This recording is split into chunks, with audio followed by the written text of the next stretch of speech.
Halo, perkenalkan nama saya Muhammad Ilham Ramadan dengan NRP 500321185 dari Departemen Statistika. Halo, nama saya Muhammad Rafin Sani dengan NRP 500322115 dari Departemen Statistika.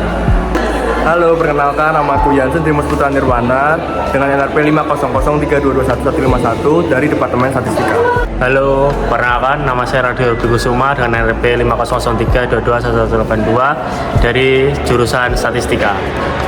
Halo, perkenalkan nama aku Syafir Jannah dari NRP 5009236 asal Departemen Teknik Fisika. Halo, perkenalkan nama aku Ella dengan NRP 500923139 dari Departemen Teknik Fisika. Hai, perkenalkan aku Kesha Jaya Wijaya dari Desain Produk 50282310116. Halo, nama saya Akbar Razan dengan RP 500322150 dari Prodi Statistika. Perkenalkan nama saya Bagus Anda Yogi dari Departemen Statistika dengan NRP 500322154. Halo, perkenalkan nama saya Fazil Berjindo Indra Fata dengan NRP 502022185 dari jurusan Teknik Kelautan.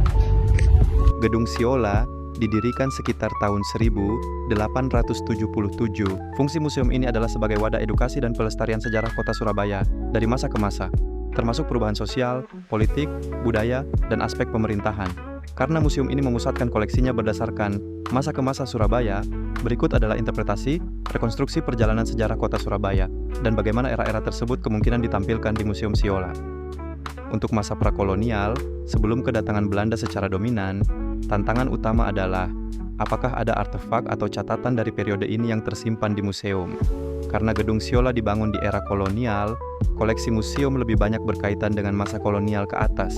Namun, museum sebagai kapsul waktu kota Surabaya kemungkinan menampilkan peta atau peta awal wilayah Surabaya atau Jawa Timur sebelum kedatangan Eropa jika ada salinan peta lama atau manuskrip geografi tradisional. Artefak budaya lokal, benda tradisional, misalnya keramik kuno, peralatan rumah tangga tradisional, atau benda sehari-hari masyarakat lokal yang masih ada dari masa tradisional, prakolonial, jika disumbangkan atau dikoleksi. Museum Siola mencatat memiliki artefak budaya khas Jawa Timur, cerita lisan Pukama atau koleksi etnografi, latar belakang suku Jawa, komunitas lokal sebelum dominasi asing, bagaimana masyarakat desa dan kota kecil berkembang. Karena museum ini lebih fokus pada periode modern dan kolonial, bagian prakolonial mungkin ditampilkan secara bersifat pendahuluan atau konteks, bukan dengan artefak yang sangat banyak. Ini adalah periode yang sangat penting dan kemungkinan bagian terbesar koleksi museum. Ketika Belanda, VOC, Hindia Belanda, memperluas pengaruhnya di Jawa, Surabaya sebagai pelabuhan penting dan pusat perdagangan berkembang kuat. Museum kemungkinan menampilkan foto-foto kota Surabaya lama, bangunan kota dari zaman kolonial, catatan administrasi kota, registri kelahiran, dokumen administrasi Belanda yang dipajang sebagai arsip lama. Periode pendudukan Jepang menjadi masa transisi penting. Pada 1943, Gedung Siola, White Away Laidlaw, diambil alih oleh pengusaha Jepang dan diubah menjadi toko Chiyoda, menjual sepatu dan tas koper. Museum kemungkinan menampilkan dokumen atau kronik perubahan nama gedung dan fungsi, surat atau izin pengambil alihan, serta artefak dagang dari masa Jepang. Karena masa Jepang relatif singkat dibanding kolonial, koleksi terkait periode ini mungkin tidak sebanyak koleksi kolonial, tetapi tetap penting karena menunjukkan perubahan kekuasaan.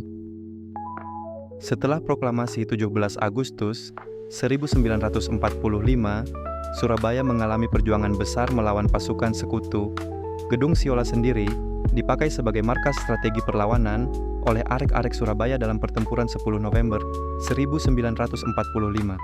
Museum bisa menampilkan peta dan rute pertempuran kota Surabaya, foto pejuang, senjata atau replika senjata lokal, surat perjuangan, poster kemerdekaan, dokumen pertempuran lokal.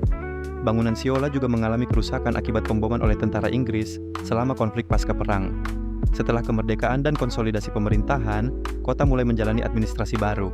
Museum bisa menyajikan dokumen pemerintah kota Surabaya awal, periode transisi pemerintahan Indonesia, serta foto-foto masa pasca perang.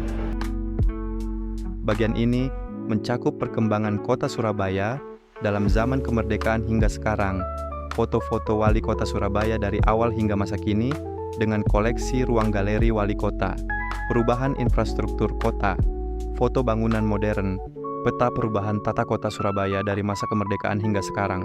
koleksi benda-benda modern seperti alat transportasi kuno, becak, bajaj, bemo, yang menggambarkan evolusi transportasi kota Surabaya, peralatan rumah tangga, alat elektronik lama, radio tua, televisi jadul, sebagai artefak perubahan teknologi dalam kehidupan masyarakat Surabaya.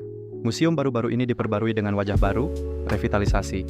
Pada tahun 2024, agar lebih menarik dan interaktif, fungsi museum tidak hanya sebagai ruang sejarah, tetapi juga sebagai media edukasi, tempat pelestarian, dan sudut spot foto menarik untuk generasi muda.